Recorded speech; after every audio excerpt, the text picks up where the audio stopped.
जो ट्रक्स की repair shops हैं वो हाईवे वाली सारी की सारी खुलेंगी।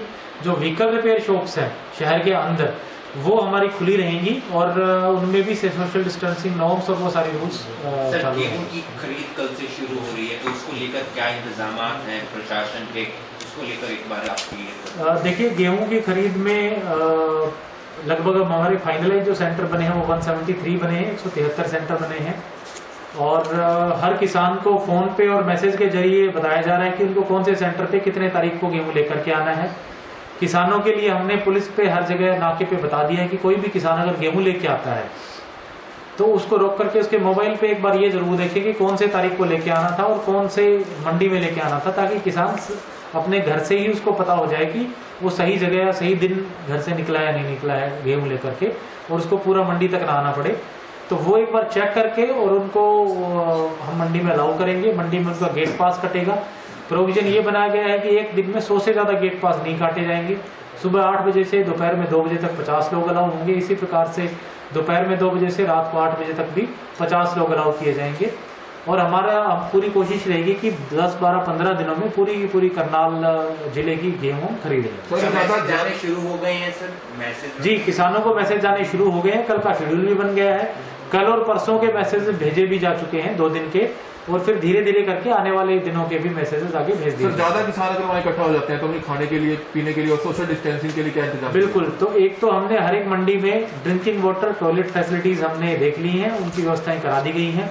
किसान को इस बार हम एक सुविधा अलग से ये दे रहे हैं कि किसान हर एक परचेज सेंटर के आसपास एक जो कांटा है, धर्म कांटा है, वो बनाया गया है। किसान अपनी वहां वजन करा के आए, मंडी में आके गेट पास कटवाए, गेट पास कटवाते ही अपने आड़ती के पास ट्रॉली खाली करे और वापस चला जाए। उसको परचेज की या फार्म आई या फार्म जे भरने की इंतजार करने की जरूरत नहीं है, क्योंकि उसने पहले ही वजन करा लिया है, इसलिए उसके पास वो रिसीप्ट है कि उसने इतना गेहूं वो लेकर के आया था।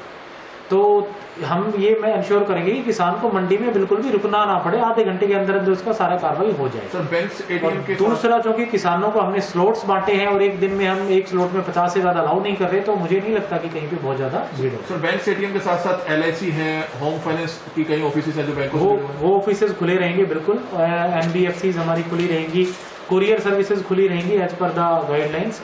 जो हमारे डाक सर्विसेज है वो भी खुली। सर, इस हिसाब से तो मूवमेंट काफी ज्यादा हो जाएगी, क्योंकि सभी लोग पक्के नहीं होते, कोई टेम्परेरी भी होते, सबके पास आई कार्ड्स भी नहीं होते। तो सर, इस हिसाब से तो काफी लोगों पे गलत कार्रवाई होने की भी चांस। जो गवर्नमेंट आई कार्ड्स हैं उस पे मूवमेंट्स वैसे अलाउड है। इसके अलावा अगर कोई जो सर्विसेज जो मैंने बताई हैं जो इसेंशियल है और उसमें अगर किसी को मूवमेंट की रिक्वायरमेंट है तो वो हरियाणा गवर्नमेंट के सरल पोर्टल पे अप्लाई कर दे। तुरंत उसको हमने सफिशिएंट ऑपरेटर्स और वो ऑफिसर्स की ड्यूटी लगा रखी है, उनको देख करके, और अगर वो इसेंशियल सर्विसेज में पड़ेंगे तुरंत उनको पासेज इशू कर। सर, आपने कहा कि सभी करियाने वाले 9 से 12 बजे तक और केमिस्ट शॉप 9 से 2 खुली रहेंगे, तो उनके लिए भी वो पहले पास बनवाए फिर वो मार्केट में उतरे? नहीं, उनको खोलने के लिए किराना और केमिस्ट शॉप्स में कोई पासेज की जरूरत नहीं है, सब के सब खुली रहेंगी, प्रोवाइडेड हम उनको ये एनकरेज कर रहे हैं कि वो होम डिलीवरी। सर, डिलीवरी के लिए भी मूवमेंट पास की तो जरूरत रहेगी सर, फिर उनको जो अब जिनके पास पहले पास नहीं थे अब उनको अलाउ किया जा रहा है, तो मूवमेंट क्योंकि किराने की डिलीवरी में इंडिविजुअल जो किराने का सामान लेके निकलेगा, तो हमने एक तो पहले उसकी टाइमिंग फिक्स की है इसीलिए,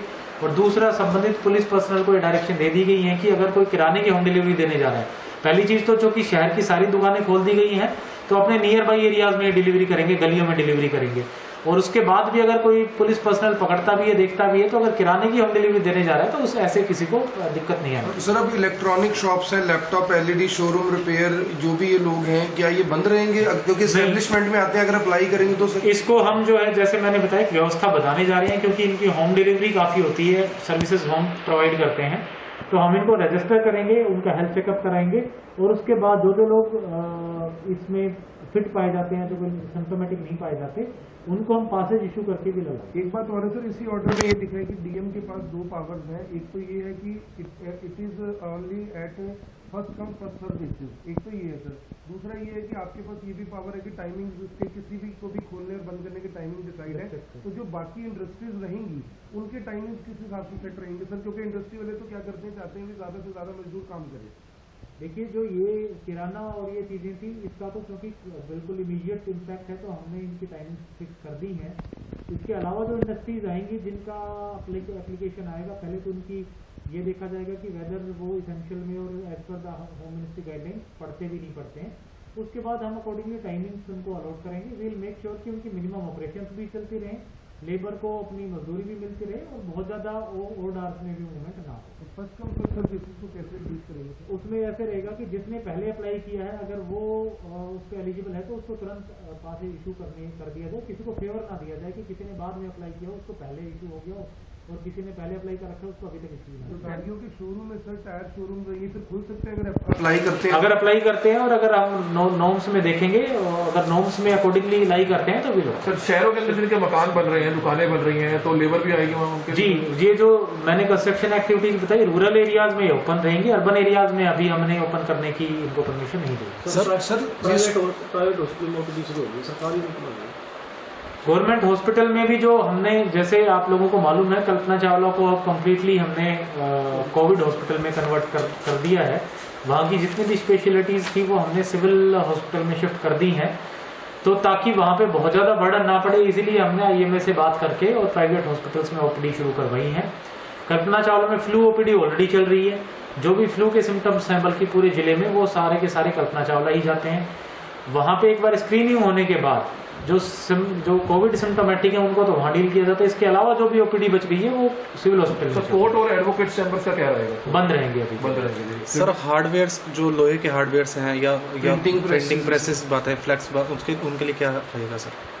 लोहे के हार्डवेयर जो कार्य कर रहे हैं वो आप पूछ रहे हैं? जी सर, अभी के लिए तो इसेंशियल सर्विसेज में नहीं आते, बंद रहेंगे। अगर वो अप्लाई करते हैं और किसी सर्विस के साथ लिंकेज उनका आता है कि इस इसेंशियल सर्विस को पूरा करने के लिए उनकी आवश्यकता है तो फिर हम उनको, यानी कंस्ट्रक्शन से रिलेटेड जो भी है वो अगर उसमें आता है तो और अप्लाई करता है तो।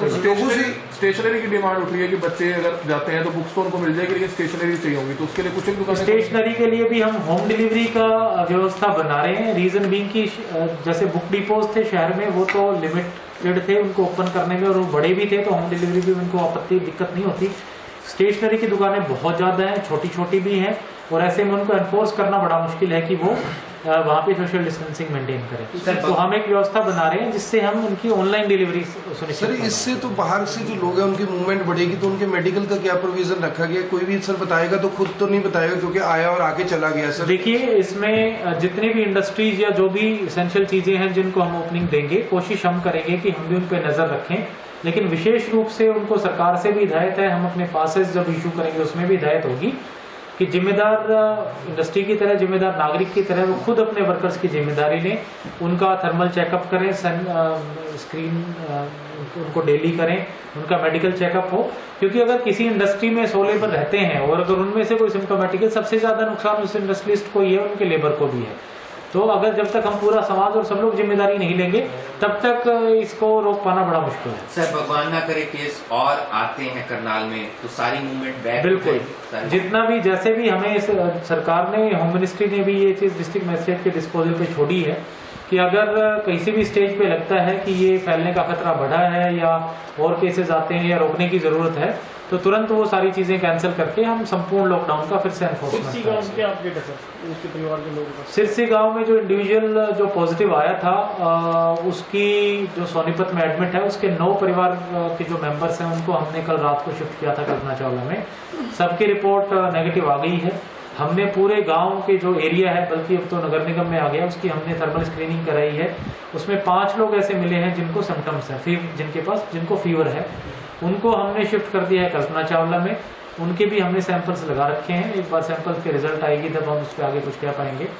इसके साथ ही जो हमारे लोकल चेक करने की यूनिट कमेटीज और बाकी टीमें थी, हमने जो उस एरिया में काम कर रही थी सिरसी में, एहतियात के तौर पे हम उनके भी सैंपल ले रहे हैं, क्योंकि हमारे जैसे संज्ञान में आया कि अम्बाला में एक आशा वर्कर जो डोर टू डोर सर्वे का काम करती थी वो भी पॉजिटिव आई है। तो इस संदर्भ में जो हम बिल्कुल ना रिस्क लेते हुए जो भी हमारी यूनिट कमेटीज थी जो सर्वे का काम कर रही थी उनके भी सैंपल। सर आपने बताया कि शहर में सभी बाइक रिपेयरिंग और कार रिपेयरिंग की शॉप्स खुली रहेंगी। जी, महावीर के पास बाइक स्कूटर मार्केट है, ऑटो मार्केट है, वहाँ भीड़ बहुत है। इनको हम रेगुलेट करेंगे इसमें, क्योंकि देखिए ये रिपेयर की शॉप्स हैं, इन्हें भी इसेंशियल सर्विसेज में आती हैं as per the home ministries guidelines.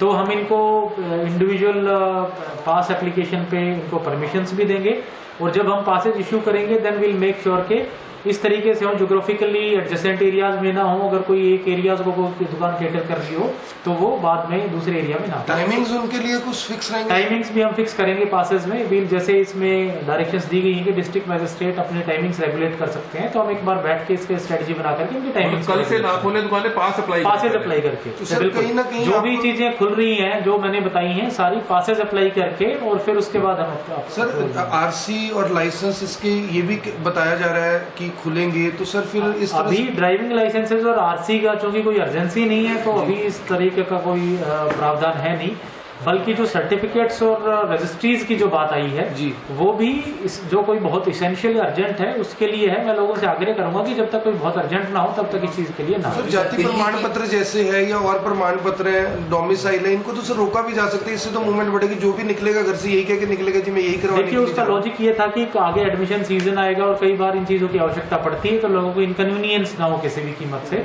लेकिन जिनको जरूरत नहीं है अर्जेंट वो इसके अभी ना बनवाएं। सरकार इसके लिए अलग अलग प्रावधान बाद में करेगी, जिला प्रशासन अलग अलग कैंप लगा करके भी इनको हम बनवाएंगे बाद में, तो अनलेस अर्जेंट ना हो इसके लिए ना है। सर एक अंतिम सवाल, लोगों से आप भी अपील करेंगे बतौर डिप्टी कमिश्नर, क्योंकि जिस तरह से 21 दिन बहुत अच्छा लॉकडाउन चला, 3 तारीख तक ये लॉकडाउन अच्छा चले, और आप लोगों से अपील करेंगे बगैर मतलब के बिल्कुल बाहर ना निकले, होम डिलीवरी से सामान मंगाए, कोशिश अगर वो कर सकते हैं कि अगर दुकान उनकी कोई खोलने की जरूरत नहीं है तो वह भी देखा देखी दुकानें अपनी ओपन ना करें। जी बिल्कुल, एक तो मैं अनुरोध भी करूंगा सबसे कि उन्होंने बड़ा अच्छा हमें साथ दिया है, आगे भी इस तरीके से साथ देते रहें। प्रशासन आपकी सेवा में है और हम पूरी कोशिश कर रहे हैं कि आपको इसेंशियल सर्विसेज भी आपके घर पे पहुंचे, आपको असुविधा भी ना हो। ग्रामीण क्षेत्रों में विशेष करके जो बेरोजगारी है उसको भी किसी तरीके से हम हैंडल कर पाएं और साथ ही साथ लॉकडाउन का हम पालन भी करें। अगर कोई इंडिविजुअल कल को इसको वायलेट करता हुआ दिखा, हमने अभी ड्यूटी मैजिस्ट्रेट्स और SHOs की को सभी को यही डायरेक्शन दी है, कल से ऑन द टोज होंगे, फील्ड में होंगे, हम खुद फील्ड में चाहे वो विजिट करनी हो चाहे वो राउंड लेने हो जरूर हम लेंगे, और अगर कोई भी वायलेटर पाया जाता है तो सख्त एक्शन होगा, सख्त FIR और फर्दर चालानिंग वगैरह हम करेंगे। किसी भी कीमत पे अगर कोई अननेसेसरी चीजों के लिए लॉकडाउन का उल्लंघन करता पाया गया तो उस पर सख्त कार्रवाई। सर दिल्ली के अंदर पिज्जा बॉय डिलीवरी बॉय था, उसे भी कोरोना हुआ, सोनीपत में एक सब्जी वाला था उसे हुआ, करनाल के अंदर आप लोगों को किस तरह से चेक कराया आपने जैसे सभी उनका? आज जितने भी हमारे डिलीवरी बॉयज थे स्विगी के, जोमेटो के और नीड्स ऑन व्हील के, उनकी हमने चेकिंग स्वास्थ्य चेकिंग कराई है और आगे भी ये कराते रहेंगे क्योंकि ये कैरियर्स बन सकते हैं। हमने आज इनको ये भी कहा है कि वो मास्क और ग्लव्स वगैरह दें, सैनिटाइजर्स दें और जो डिलीवरी करें वो डिस्टेंसिंग रखते हुए करें ताकि डायरेक्ट फिजिकल कॉन्टैक्ट में इंडिविजुअल के ना आए। पेमेंट भी हो सकता हो तो इलेक्ट्रॉनिक पेमेंट लें ताकि किसी भी तरीके से जिस भी घर डिलीवरी देने जा रहे हैं उनके लिए खतरा ना बने। उसके अलावा जो अब जैसे जो बात आई थी कि जो हमारे प्लम्बर्स इलेक्ट्रीशियंस हैं, इसी तरह की एक व्यवस्था हम उनके लिए भी बनाने जा रहे हैं। बार्बर शॉप्स का सर क्या रहेगा? बंद रहेंगे। वाइन शॉप्स को लेकर आया सर कोई अभी? बंद रहेंगे। 3 तारीख। सर तंबाकू लाइन जो है 1 साल के लिए बैन कर दिया, पर कुछ जो किराना काउंटर है वो आज भी ब्लैक बिल्कुल गलत है। अगर हमारे पास इस तरह की कोई मामला आता भी है और कल से स्ट्रिक्ट चेकिंग होगी तो हम बिल्कुल सकते हैं। प्रिंटिंग प्रेस बंद रहेंगी सर? Ji thank you.